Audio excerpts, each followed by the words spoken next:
এখন শুনবেন সংবাদ শিরোনাম। রাজশাহী বিশ্ববিদ্যালয়ে কমপ্লিট শাটডাউনে কর্মকর্তা কর্মচারী ও শিক্ষকদের একাংশ। রাকসু ভোটের প্রশিক্ষণ নিয়ে অনিশ্চয়তা, চাকসুতে প্রার্থীদের প্রাথমিক তালিকা প্রকাশ। নাটোর সহ উত্তরের 3 জেলায় দূরপাল্লার বাস চলাচল বন্ধ, ন্যায্য মজুরি সহ শ্রমিকদের বিভিন্ন দাবি, যাত্রীদের ভোগান্তি।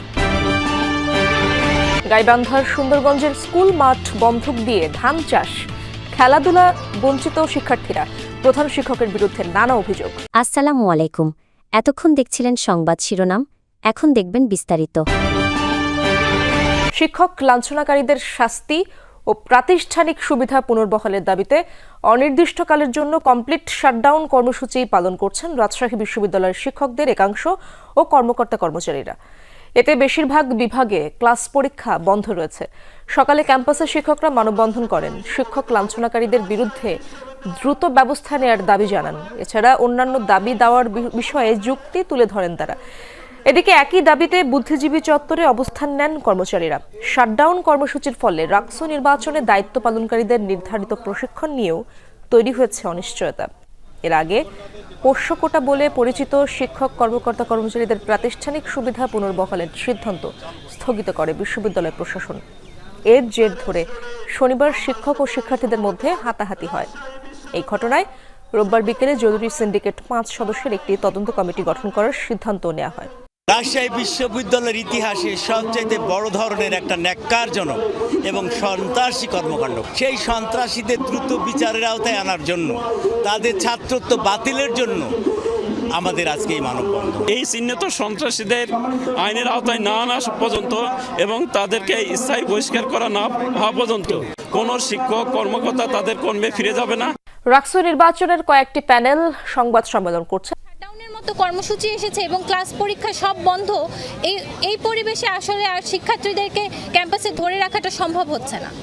এটা একটা বিষয়। দ্বিতীয় আরেকটা বিষয় হচ্ছে যে আমরা যখন ভিসি স্যারের বাসভবনের সামনে রাতে আমরা সব হল থেকে এসে অবস্থান নিয়েছিলাম, সেই সময় কিন্তু আমরা এই দাবিতে অবস্থান করিনি যে পোষ্য কোটা স্থগিত করা হোক। আমাদের একটাই দাবি ছিল যে পোষ্য কোটার আমরা একটা স্থায়ী সমাধান চাই, এটার আমরা বাতিল চাই। কিন্তু পরের দিন সিন্ডিকেট মিটিংটা কী নিয়ে হলো আমরা জানি না। পোষ্য কোটার যে ডিসিশনটা সেটা স্থগিত পর্যন্তই থেকে গেল, সেটা বাতিল হলো না।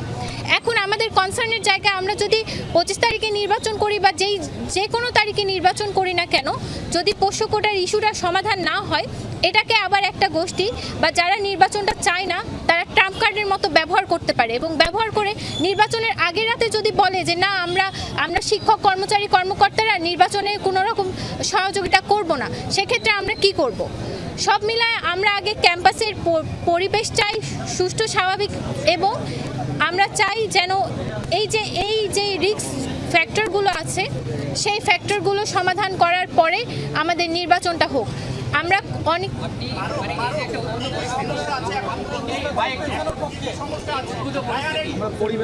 পরিস্থিতিতে আমরা সবাই শিক্ষার্থীরা যারা আছেন সবাই কনসার্ন, এটা যদি পিছাই সেক্ষেত্রে আর না হওয়ার সম্ভাবনা অনেকটা আছে। সেক্ষেত্রে আপনারা 25 তারিখে বলতেছেন আবার যে উদ্ভূত পরিস্থিতি, এটাতেও একটা গ্রহণযোগ্য এবং সুষ্ঠু নির্বাচন হতে পারে।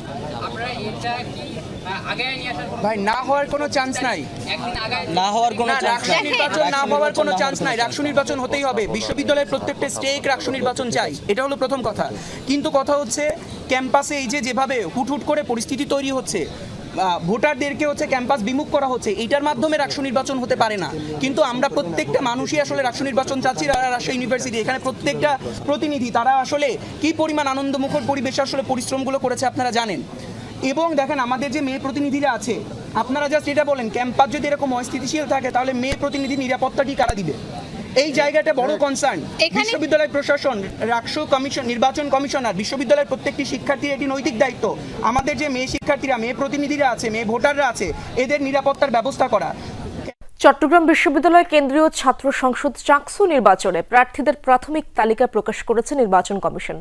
সকালে কমিশনের নিজস্ব ওয়েবসাইটে তালিকা প্রকাশ করা হয়। এতে দেখা গেছে 19 জনের প্রার্থিতা বাতিল হয়েছে। এর মধ্যে 2 জন ভিপি ও 1 জন জিএস প্রার্থী। এর আগে কেন্দ্রীয় ছাত্র সংসদ ও হল সংসদে মনোনয়ন জমা দেয় 931 জন। এর মধ্যে ভিপি পদে 25, জিএস ও এজিএস পদে 22টি করে মনোনয়নপত্র জমা পড়ে।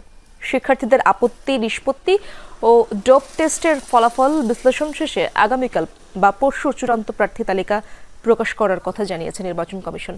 ছাত্রদল, শিবির সহ এখন পর্যন্ত অন্তত 13টি প্যানেল ঘোষণা করা হয়েছে। আগামী 12ই অক্টোবর চাকসুর ভোট গ্রহণ। ন্যায্য মজুরি সহ বিভিন্ন দাবিতে রাজশাহী, চাঁপাইনবাবগঞ্জ ও নাটোরের দূরপাল্লার বাস শ্রমিকরা ধর্মঘট পালন করছেন। এতে এসব জেলা থেকে বন্ধ রয়েছে ঢাকা, চট্টগ্রাম সহ বিভিন্ন রুটের বাস চলাচল। সকাল থেকে ছেড়ে যায়নি দূরপাল্লার কোনো বাস।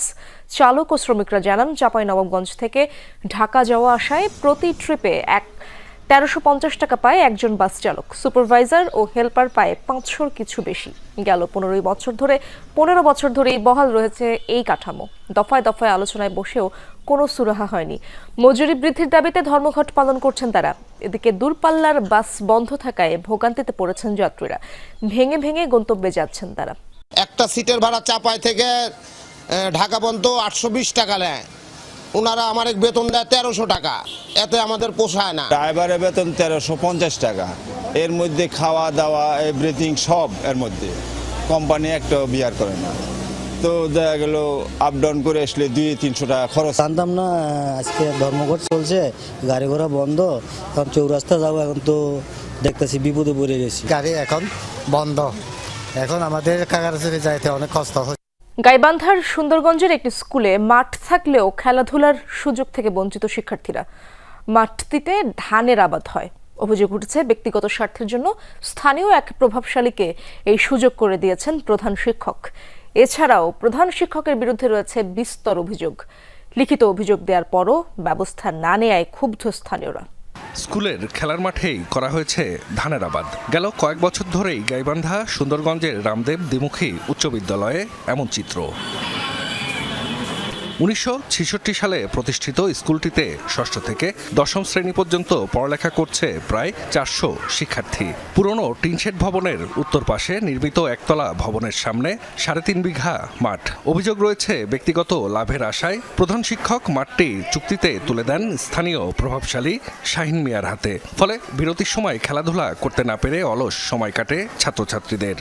এই মাঠে খেলতে পারি না, কারণ ধান লাগাইছে যে আমাদের খেলার মতো কিছু না। টিফিনের সময় টিফিন দেয়, আমরা তো মাঠে এসে খেলাধুলা করব। আমাদের তো এইটাই অসুবিধা যে আমরা মাঠ পাচ্ছি না। আমরা অন্য মাঠে খেলতে যাই, এখানে যা অনেক কথা শোনা লাগে আমাদের। 2009 সালে যোগ দেয়া প্রধান শিক্ষক শফিকুল ইসলাম বসুনিয়ার বিরুদ্ধে নিয়োগ বাণিজ্য, চাকরির প্রলোভনে অর্থ হাতিয়ে নেয়া, শতবর্ষী গাছ কেটে বিক্রি, কর্মস্থলে অনুপস্থিতি সহ নানা অভিযোগ অভিভাবক ও স্থানীয়দের। বিগত সময়ে আত্মীয়কে ম্যানেজিং কমিটির সভাপতি বানিয়ে ইচ্ছেমতো বিদ্যালয় পরিচালনা শুরু করেন প্রধান শিক্ষক। লিখিত অভিযোগ করা হলেও কোনো ব্যবস্থা না নেয়ায় ক্ষুব্ধ এলাকাবাসী।